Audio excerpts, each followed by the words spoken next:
Good day, this is Teacher Rowan. I'll be your guide in exploring Google Apps for education, for teaching and learning. In Google for Education, teachers can connect and collaborate easily while staying on task. It gives teachers the freedom to spend more time personalizing the learning experience and less time managing it. Students can learn essential skills such as 21st century problem solving, which they can use it in their future careers. As such, the accessibility features will also help and assist every learner to do their best work. Google offers different useful applications that we can use to connect education to technology. This will help our teachers as a 21st century educators to innovate and find ways on how to make teaching and learning more exciting, engaging, effective, and flexible to the demands of the society. Let's re-explore the education experience by discovering new angles to create, collaborate, and communicate as one. Para sa bata, para sa bayan, at para sa guro. Ang pagkatuto, huwag gawing komplikado. Sulong edukalidad.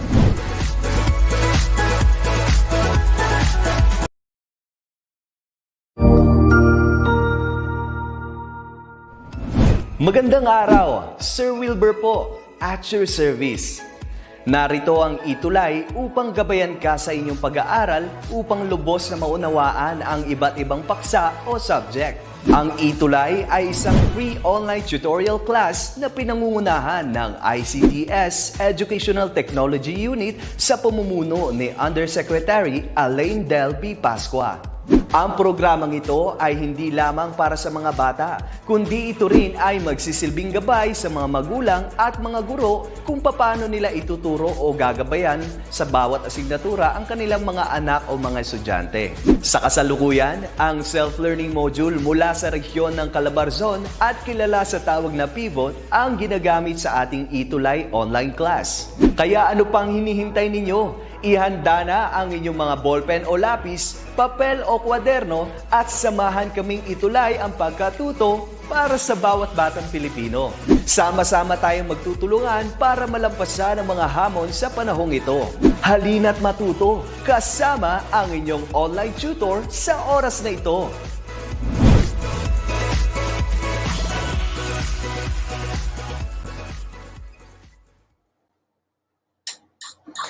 Hello, good afternoon. Sorry, let me just... Yan. So ayun, maraming salamat, Mami Weng at Sir Wilbur. Thank you very much, of course, sa Edtech unit for a very noble goal dito sa ating ETUlay. So as they have mentioned, ETUlay aims to help people, students, teachers, and parents all around the Philippines to continuously learn despite the situation we are in as of the moment. So ulit po, maraming salamat, Edtech unit. Salute sa mga idol natin dyan. So for you guys who are here right now, good afternoon. I'm very happy that you're here with me once again for another Talk Tuesday with Sir DJ. Alright, so wag na nating patagalin. Let me just share my screen with you right now.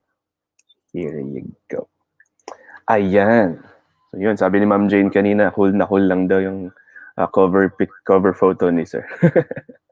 Ayan, so as I always say, live tayo ngayon sa DepEd Edtech Unit Facebook page, DepEd Philippines, DepEd tayo. Sa YouTube, we have DepEd Edtech Unit and DepEd TV YouTube channel. So live na live tayo dyan sa mga platforms na yan. And as we always say, the Department of Education always finds different ways to reach our learners all around the Philippines. Ayun po. So ayun na. Again, another Talk Tuesday with Sir DJ. So medyo if you have seen my post a while ago, parang yun yung naging teaser for our Talk Tuesday session for this day. Ang sabi ko, we are going to make use of our voice. Ayan. Not singing voice, but rather our speaking voice. Ayun po. Kaya ito yung icon natin dyan. Nagmimiyaw yung pusa. Alright. So ayan. Now, what do you think will happen if we will not be able to use our voice very well? By the way, let me just go to these comments for a while. Derdlim Omisiritsuli. Ay, daw. Good afternoon po, Ma'am Maria Feliza. Diancio Katjir Acosta. Hello po. Sir Ariel de los Santos. Yan, present. Mga pogi. Annalisa Maliegrajo. Good afternoon po sa lahat. Good afternoon, ma'am.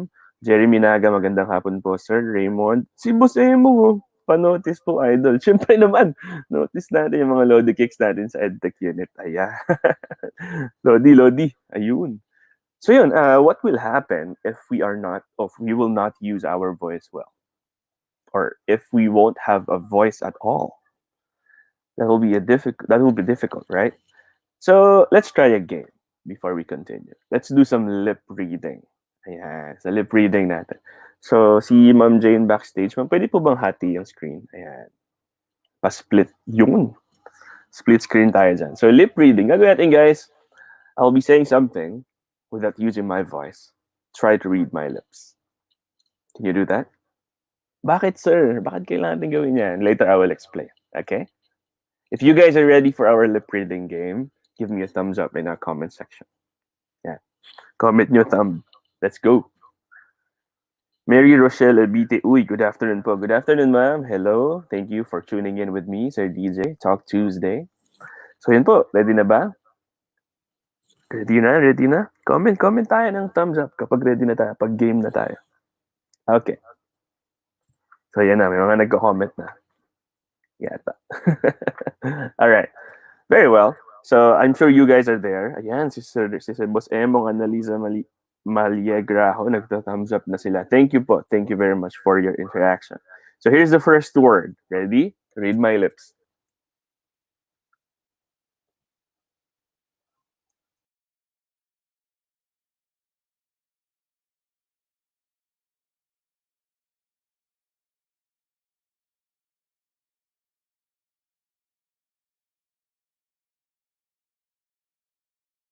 Jeremy Naga, thumbs up. Yun. Ano kaya yun? Ano kaya sinabi ni Sir? Yan! May mga answers na. Pandemic. Very good.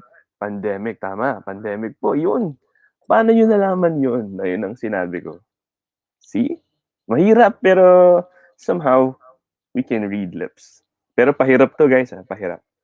Let's try another one. Okay? Joanne Tumulak Mendoza, good afternoon. Pandemic, Priscilla Ida Kabigaygay. Thank you, tama po. Pandemic. Christine Raho, tama. Yan. Okay, let's try the second one. Ito na. Yan. Isa pa. And one more. Yan. I'm sure kayang-kaya nyo to. Yung second one. Okay? Type it down. Ano kaya sinabi ni Sir? Yung pandemic. Yan, pandemic pa rin. Second one na tayo. Say it again. Yan. Ano kaya yun? Type it down. Hadouken. Hadouken daw. Sabi ni Sir Ariel. Oo nga, no. Pwede. Pwedeng Hadouken. Sabi ni Abhil Mehino, good afternoon, Boss Tutor DJ Tuesday. Yon, good afternoon, sir. Christine Montes Rago, Talk Today. Yan. Mamayat Alcazar, Talk Tuesday. Shoutout po. Department head natin yan from MB Asistio Senior High School, SDO Caloocan. Hi, ma'am. Talk Tuesday. Tama. Don't do that, sabi ni Annalisa Maniagrao. Wow. See? Iba-iba, no? Pag walang voice. Pero ano nga ba sinabi ni sir? Ang sinabi ko ay, yan, Talk Tuesday. Tama. Talk Tuesday. Alright, let's try another one. Isa pa. Ito, medyo mahirap. Hey, wait. Check ko. Baka mali ako na masabi. Ayan. Yan. Ano kaya yan? One more. Ayan.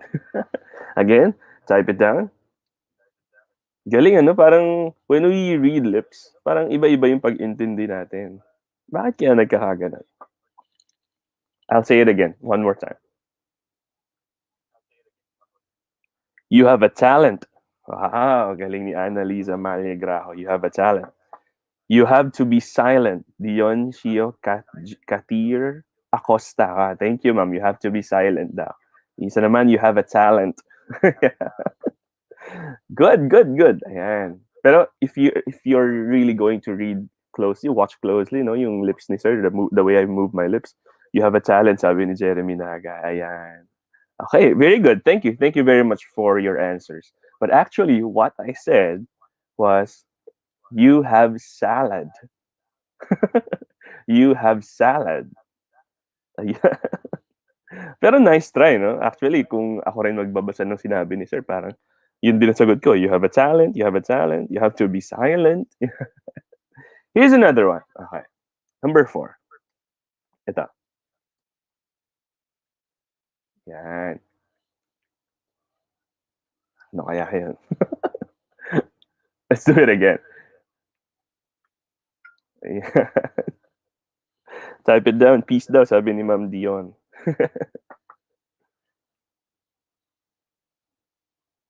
Nakakalito. Tama po. Ulitin ko, ha? Ayun. Ano kaya yun? Sige na, type it down. Don't be shy. As I've said, speech class is a safe place. We can make mistakes here and we will work on it. So mistakes will become better, will become correct. Ayan, no, sabi ni Maria Ethel Ramirez, I have been taught. Yun daw ang sagot niya. Ang sabi ko ulit ay, yun. Di ko po mag-get, sir. Annalisa Maliagrajo. Hirap na, no? Yung pandemic, Talk Tuesday, madali eh. Pero ito, medyo mahirap na. Okay, here's what I actually said. Bago pa tayo magkandalito-lito dyan. Ang sinabi ko actually ay, sabi ni Boss Emong, I love you too daw. Sabi ni Ma'am Doris Dorilia Dorneo, I met you. Okay, ito sinabi ni Sir, medyo malayo. Jeremy Naga, ang hirap po, Sir. Mahirap nga. Ang sinabi ni Sir ay elephant shoes. See? Elephant shoes. Ulit elephant shoes. It's very difficult. Okay. Let's try the last one. Ito last one. Pero yung last one, madali. Ito. Game. Yan. One more. Hirap po, sir. Come on. Type it down. Isa pa po. Sabihin ko lang. Yan. Hirap pala mag-lip reading sa DJ, no? Ayun, may sumagot. Maria Ethel Ramirez. I don't understand. Yun, tama. Tama yun. Sabi ni Ma'am Mayat Alcazar, I don't understand rin. You don't understand? Ulitin ko? Hindi, joke lang. That's the right answer. I don't understand. So, what did we realize in this activity? No? Ang na-realize natin dito, guys, one thing. It's very hard to try to communicate without a voice.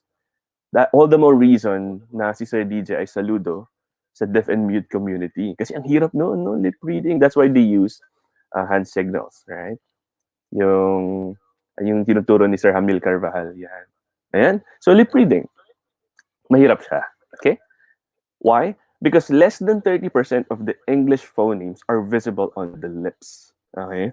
Imagine, sa lahat ng sounds that we produce to come up with words in our everyday lives, less than 30% of it are visible on the lips.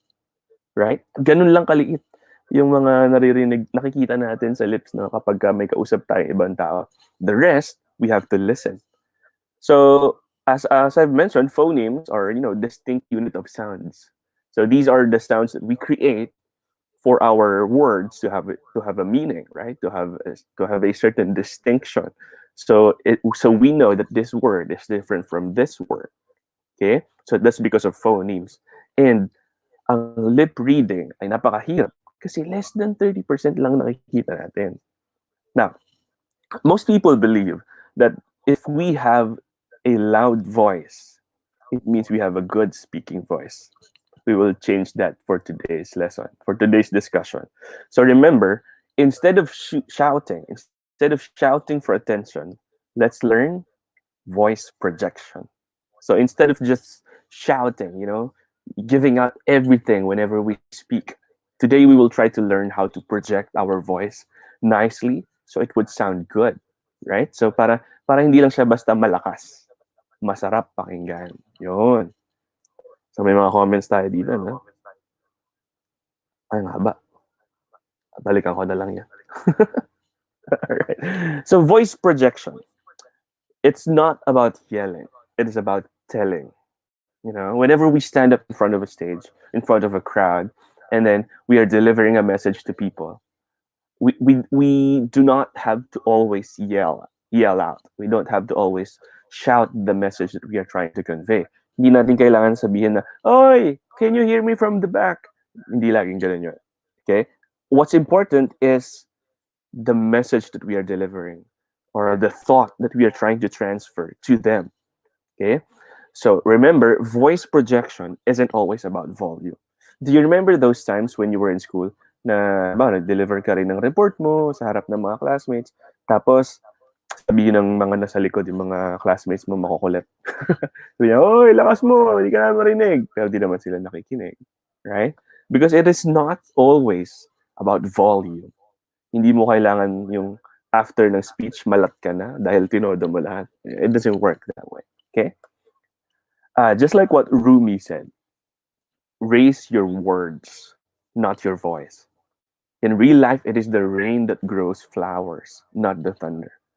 So, ang ibig sabihin ni Rumi dito, yung substance ng sinasabi mo sa crowd, yun ang nagpapaprosper sa ideas and thoughts nila while listening to you. Not your voice, not the loudness of your voice. Hindi yung tipong nakikinig sila sa'yo kasi sakit sa tenga, right? I don't want to listen anymore kasi parang galit siya. Diba? Parang ganun. So, let me go back to these comments na. So, sabi niya, like your voice, sir. Nice lesson po. Thank you. Later, I will teach you how, I will share to you how I came up with this kind of, the way I deliver the words. I'll share to you the secret. Okay, so keep this thought in mind. If you want, you can take a screenshot of it, post it in your Facebook wall, because this is the truth, right? It's not about the volume. It's always the substance, the content of your speech. Now, for us to be able to deliver it effectively, we have to find a few things before, during, and even after our speech. Here's the first thing we need to find. We need to find our natural volume. A volume that feels most comfortable for us. Hindi yung volume na parang pilit. Okay? May mga speakers na iniisip nila, just because I have to speak in front of a crowd, kailangan ganito yung quality ng boses ko, kailangan ganito yung volume na abot ko lahat, pati yung kabilang classroom naririnig ako. Very, very distracting in some sense. Natural volume, yung comfortable ka lang. Bakit? Kasi pag sinimulan mo yan ng powerful agad, yung sobrang lakas agad ng volume mo, and you want to keep that level until the end, kakayanin mo ba? No. Mahihirapan lang yung vocal cords mo. Singer. Okay, so yun yung natural volume. We have to learn to find our natural volume. So here are the tips that I will give to you guys on how we can find that sweet spot, that perfect volume. Always remember that louder does not mean better. Kaya na ko pa sinasabi. Ulit-ulit ko sinasabi sa inyo, guys. Most of the time, whenever you deliver a speech in front of a crowd, may sound system. So you have your microphone. So kapag may microphone yan, hindi mo na kailangan itodo pa yung boses mo. Siyempre may tech team na tinitimpla na yung audio. But then what you have to do is to modulate. Bakit? Because when you speak very, very loud, when you try so hard to speak loud, my sound system man o wala, parang ang dating sa audience, pinipilit niya, marinig namin siya. You're struggling to be heard. Parang, I will do everything just for you to hear me, kahit na masakit na. What happens if you do that? The audience does not see your confidence. Hindi ganun. Kasi parang pilit na parang hindi na natural. Right? Kapag yung volume mo palaging ganun, palaging todohan, palaging bigay na bigay, yung parang nakikita nila na hirap to. He's not having a good time. And just like what I've mentioned in the previous lessons, if the speaker is not having a good time, the same thing will happen to the audience. hindi rin nila may enjoy, right? Kasi ano yan, mutual yan. Okay? Sir, bakit mo nilagay dyan yawn? Yung pag-antok na, ganun. You know what? Yawning is effective before a speech. Hindi dahil inaantok ka na, no? Actually, isipin mo lang na maghihikab ka. Minsan matatry mo yun, magagawa mo yan. Okay? Bakit? Yawning, try nyo ngayon, guys. Subukan nyo mag-yawn. Yung ganun. Mafe-feel mo siya, guys, na yung throat mo nag-open, right? It relaxes your muscles. So, and because of that, your voice will come out nicely. Okay? Pero wag naman yung during the speech nagyo-yawn ka. Mali naman yun. You do yawning before. Yun nga, it will relax your throat. Lalo to. Okay? Next is try the hello drill. Ano yung hello drill? Iba yung volume mo when you're speaking over the phone. Iba yung volume mo when you're speaking to your friend na malapit. And iba rin pag medyo lumayo siya ng konti. Paano ba yung hello drill? Paano ba ginagawa yan, Sir DJ? Ang hello drill, guys, parang, for example, I'll use this mouse. Ayan, kunyari, ito yung mouse ko na. Lapit ko siya konti sa akin dyan. Mga ganito, mga ganyang kalapit. And try to say hello to this thing as if it is a person. Hello. See, medyo mahina. Try to pull it outward a little bit. Medyo ilayo mo siya ng konti. And try to speak. Yung sa tingin mo maririnig ka niya. Hello, medyo layo na. And then, lapag mo siya, take 2-3 steps backward, and then medyo mas malayo na siya. Try to greet him hello again, but this time, medyo mapapansin mo na lumalakas na siya. Para saan yung hello drill? Pagka palayo ka ng palayo, mararamdaman mo ngayon kung saang distance na yun, yung pinaka-komportable ka. At the same time, you come up with a good quality voice. Yung volume mo, sakto lang. Ayan, yun yung hello drill, guys. You can even do that before your speech. Tapat ka sa wall. Yan. Hello? Narinig mo siya, malapit lang. And then palayo ka ng palayo, and then you will find that sweet spot. Okay? Now, remember, breathing helps release tension. Sir, as I've mentioned before, no, yung tinuro ko yung what to do before a speech. Isa dun sa sinabi ko is yung proper breathing. Sir, paano ba yung proper breathing before a speech? Last time, nagpakita na ako ng diagram sa inyo na inhale fast, exhale slow. Paano yun? So let's inhale fast. And then when we inhale, we try to fill our lungs. No? Punuin natin. Tapos pag in-exhale natin dahan-dahan, parang imagine a toothpaste na inuubos mo yung laman. Parang ganun. Okay? Let's try. Inhale. Slowly exhale. Hanggang sa maubos yung hangin. And then what it does is, it relaxes your rib cage, your lungs. Medyo nare-relax ka ng konti. Nawawala yung tension. Nawawala yung kaba. Okay? Kasi sabi ko nga, kapag kakabado ka before your speech, your thoughts will be scrambled. It will be everywhere. Okay? So those are the things that you need to practice or you need to do kapag when you want to find your perfect volume. Okay? Next. Another thing you need to find is your natural tone. Okay? Always remember this, guys. Keep this in mind, especially those who will be given a chance to speak in front of people, in front of a big crowd. A good tone is low and resonant. Yung high tone ng boses, it's good in singing. Pero in speaking, medyo ang mas pleasing pakinggan is yung low and resonant sound. Pag high pitch tapos monotone, no, masakit sa tenga yan. Para ka lang nakinig ng chismis sa kanto. Parang ganun, talak yung boses. Right? So as I mentioned, try to practice our low and resonant voice. Pero not too much ha. Kasi napapansin ko, mayroong mga public speakers or mga hosts or MCs na kapag nag-host sila ng event, yung low nila, hindi na natural. Hindi na ganun yung speaking voice nila kapag kakausap mo na sila, as a friend like that. Parang pinipilit na nilang palakihin. Hello guys, good afternoon. We are gathered here today. Parang, see, it doesn't sound natural. Okay? So you have to find that sweet spot, that natural tone. Low and resonant. Remember that.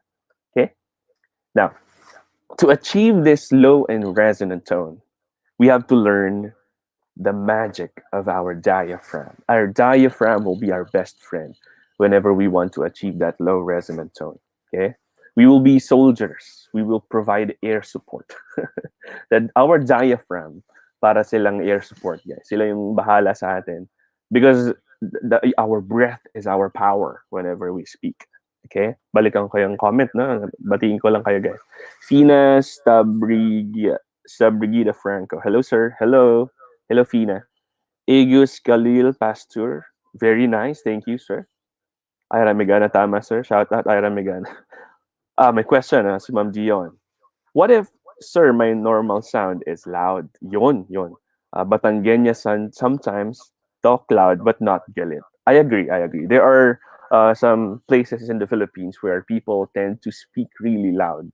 Yeah, that's good. Especially if you don't have the sound system. Pero we learn to modulate.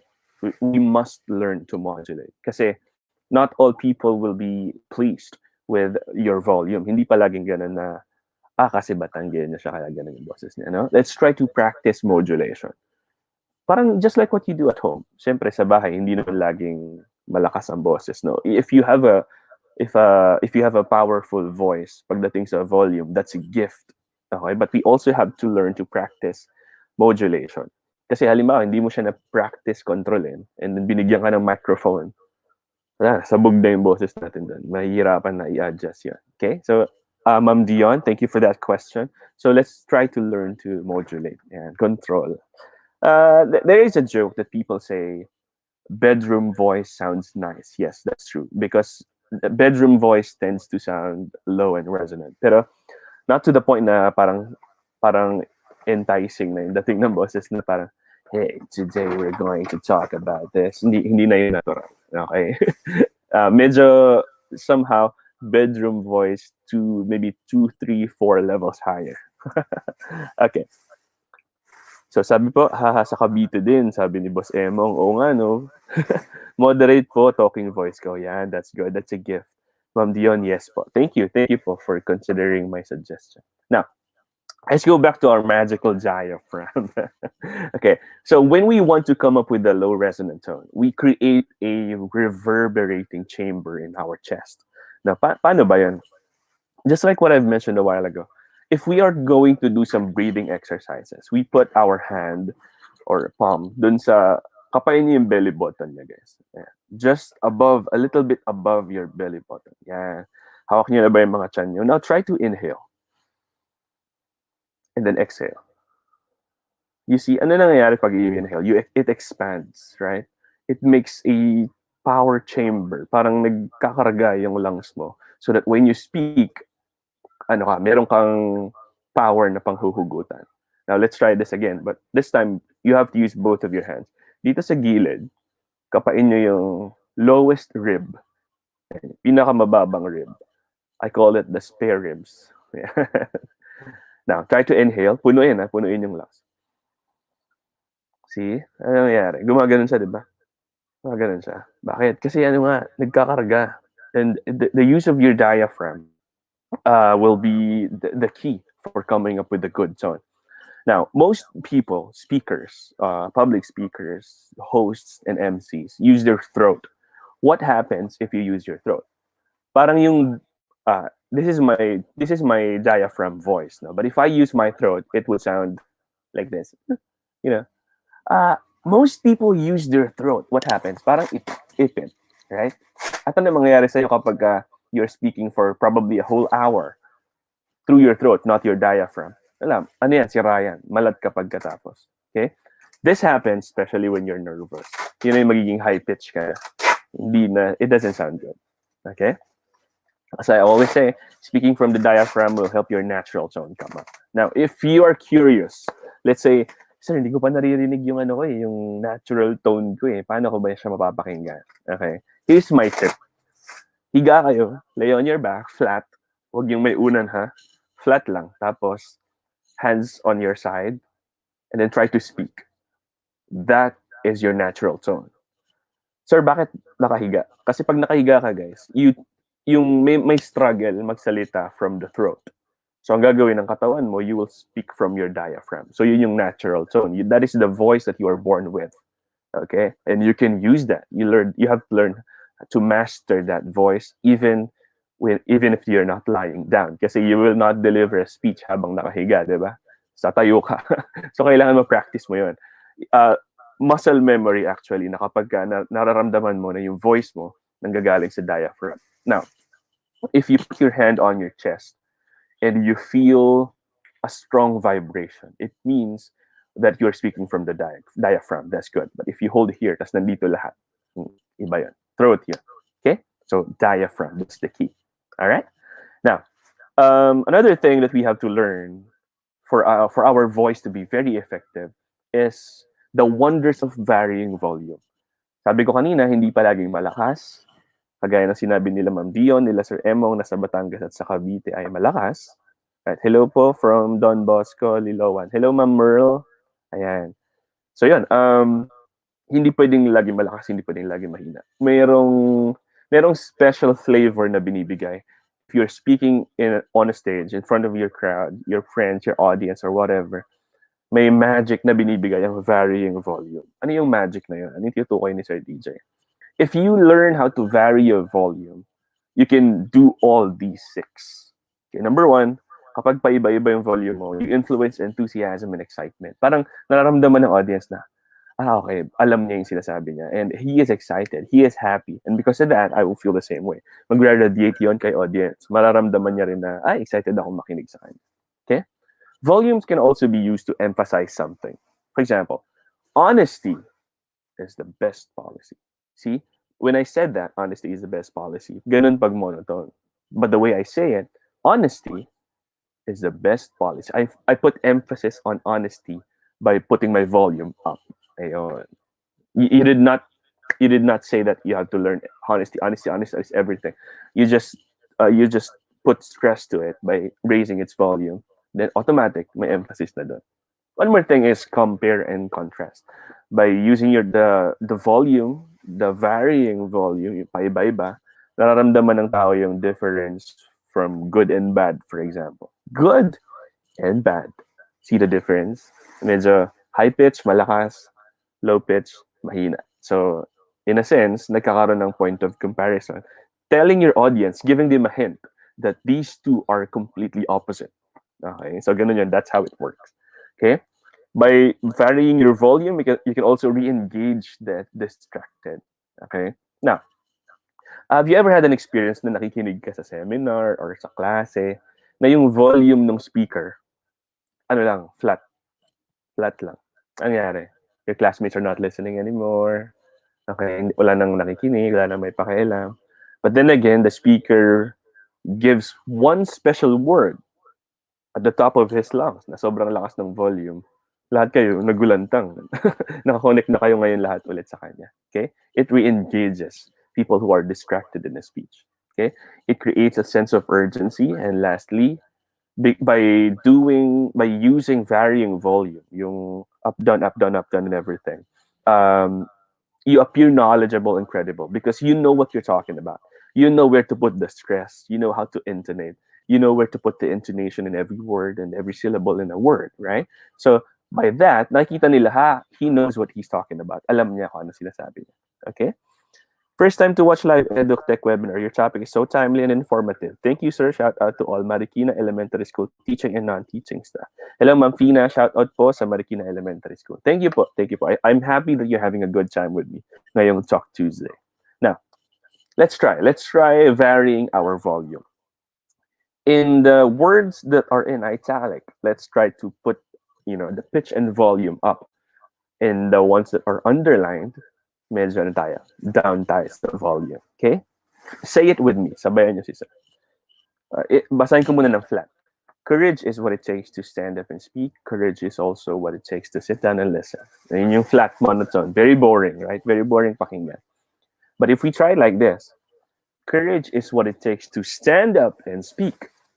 Courage is also what it takes to sit down and listen. It sounds way better. Tama? Parang, dun sa stand up and speak, the audience will feel that, hey, this guy wants us to do something, wants us to use our courage rather to make an action. But then again, in the sit down and listen part, it's like Sir DJ is almost whispering to you guys. It's like I'm almost telling you a secret, something that is special that works for me, and then binibigay ko sa inyo, secret lang kunyari. Yun yung naging message ng varying volume ng binasa natin to. By the way, this quote is from my idol, Winston Churchill. Ayan. So, let's try another one. This time, walang italic, walang underline. Let's try to put emphasis in the words that we think are important. Again, I will read it in monotone. Wise men speak because they have something to say. Fools because they have to say something by later. All right. So if we are trying to vary our volume, it would go like this. Wise men speak because they have something to say. Fools because they have to say something. See the difference? Kapag monotone, nakakantok pakinggan. But if we vary our volume, we try to put high and low in terms of our pitch, it sounds more and more interesting. And bukod sa more interesting siya, honestly, real talk, guys. Kapag ka ganun yung nagsalita, ganun yung nag-deliver na may variation, they sound smarter, right? Because they know where to put stress, where to put intonation. Okay? Let's try another one. This time kayo mauna. Basahin ko na monotone, and then you read it on your own, even though I can't hear you. And then let's try to see the difference. Monotone. There are only two types of speakers in the world, the nervous and the liars. Monotone. It's like I'm reading to myself. It's like I'm talking to myself. Now you try. You try with variation. Yeah. What are the things that you want to emphasize? Go. Mm-hmm. I'm sure you did great. Yung ibang nag-try. Yung iba parang, I don't want to try. Okay. There are only two types of speakers in the world, the nervous and the liars. Si Mark Twain, medyo hardcore magbigay ng quote, no? Dalawa lang daw ang klase ng speaker, yung kabado at yung sinungaling. So, nasan tayo doon? I don't know. Maybe we're nervous because we are true to ourselves, that we're scared of speaking. And maybe we are liars because we don't want to tell them that we are scared, but actually we are. So we hide them behind the confidence. Siguro yun ang ibig sabihin ni Mark Twain. All right. What about the frank? The frank people are telling the truth, actually. Thank you, Ma'am Dion. All right. Now, I think this is the last lesson that I'll be giving you. Inflection, not infection. Okay? Just like what happens in volume, inflection is a change in emphasis. All right? Because as we know, especially those English teachers listening right now, if we change the stress or we change emphasis in a certain syllable or a certain word in our sentence, it changes the meaning of the whole thing. Nagkakaroon siya ng parang subliminal message. Parang ganun. Message behind the actual message. Right? Paano nangyayari yan sa DJ? Take a look at this one. I want you to realize that in English, in speaking, stress is a good thing. Sa totoong buhay, stress, not so good. Stress is a good thing kasi nga, sabi ko, it can change the way you want to deliver a sentence or a message in a text. For example, I didn't say you stole my black pen. Very simple sentence, right? Now, try to listen to how I deliver it. No? I will put the emphasis on the first word, I. I didn't say you stole my black pen. See? Pag nandun yung emphasis sa I, parang sinasabi ko sa'yo, oy, hindi ako nagsabi nun. Right? I didn't say you stole my black pen. See? Hindi ako nagsabi. Yeah, the emphasis is in the word I. Okay? I try to put the stress on the second word. I didn't say you stole my black pen. I didn't say you stole my black pen. Right? So, parang, hindi ko sa hindi sinabi. Parang ganon. Right? So, nag-iba na naman yung thought. Let's try to put it on the third word. I didn't say you stole my black pen. Hindi ko sinabi. Baka pinost ko sa Facebook. Right? O baka tinawag or chinat ko sa GC natin. I didn't say you stole my black pen. I typed it down. Right? So, nagbabago na naman. Right? Let's try it again. The fourth word naman. I didn't say you stole my black pen. Now I put my emphasis on you. I didn't say you stole my black pen. I said someone else. Iba yung sinabi ko, maybe our other classmate, our other friend, siya yung nagkuha. Right? See? Nagbabago. Isa pa. Sa stole natin ilagay ang stress. I didn't say you stole my black pen. So I did not say anything about stealing. Maybe the word that came out of my mouth is that you took it without my permission. Or you borrowed it without my permission. Okay? Nagbabago. Right? Try natin sa my. I didn't say you stole my black pen. I didn't say you stole my black pen. So, hindi ko sinabing sa iyo, hindi ko sinabing ikaw ang kumuha ng ballpen ko or ikaw yung ballpen ko yung kinuha mo. Ang sinabi ko, ibang ballpen yung kinuha mo, ibang black pen. See? One more time. Sa black naman tayo. I didn't say you stole my black pen. I didn't say you stole my black pen. Baka ang kinuha mo yung red, yung green, yung blue, or whatever. See? Sa last word. I didn't say you stole my black pen. Hindi ko sinabi na yung pen na kinuha mo, yung black pen, baka yung black shoes, yung black shirt, black bag.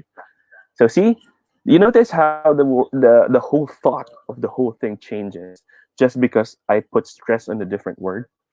Okay? So, pag tingnan natin siya ganyan, everything is the same. But the way we deliver it gives it another flavor, gives it another meaning, right? Parang, in a way, kaya mong maging sarcastic or real by using proper stress, proper inflection in this case. All right? So I hope you got that. So I hope nakuha nyo lahat yan. No? So ano yung four things that you have to find for you to find your voice within? You have to find your natural volume, your natural tone, your what did I say? Yeah, sorry, I lost my train of thought. Ito, yung inflection, and of course, yung varying volume. So those are the four things that you need to find. Now, before I end my class, I want to leave you with a quote from Wadsworth Longfellow. Okay, the human voice is the organ of the soul. What does it mean? Our voice gives life to our soul. Okay, and if we are going to use that voice to be heard, it means people will see through us, right? Our voice is a very, very special thing. Huwag nating hayaan that our voice is not heard. God gave us a voice for a reason, for us to be heard and to be understood. And yeah, I guess that's it for today's Talk Tuesday. I hope you learned, and I hope I was able to inspire you to become a better speaker. And as I always say, always practice, learn to practice your voice, find the voice within, find that confidence that we have always been looking for, and never stop learning because life never stops teaching. Keep safe, and I will see you again in the next Talk Tuesday. Bye, guys. Thank you. Thank you po. Thank you, guys.